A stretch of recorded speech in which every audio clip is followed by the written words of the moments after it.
Во моментот се изготвува проектна документација за набавка на нова опрема и реконструкција на постоечката. Планирано ни е дел од општински средства и да упатиме апел до некоја од амбасадите кои што имаат мали, што може да аплицираме за да го подобриме.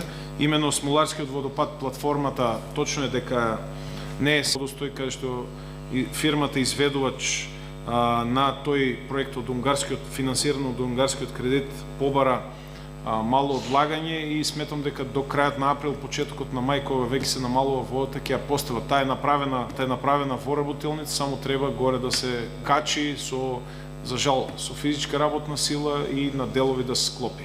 Така што за оваа сезона и Колешинскиот водопад и Смоларскиот водопад ќе бидат спремни за примање на туристите и општината планира нешто многу поголемо. Јас само ќе ви пуштам еден хинт. Планираме ново село да го правиме Кападокија. Вие оставам на вашата имагинација како тоа ќе го направиме. На некоја од наредните седмици работиме моментално внатре во администрацијата да обезбедиме финансова конструкција. На наредната седница, некој од наредните седмици ќе биде даден проектот, така што планираме да работиме навистина добро со туризмот.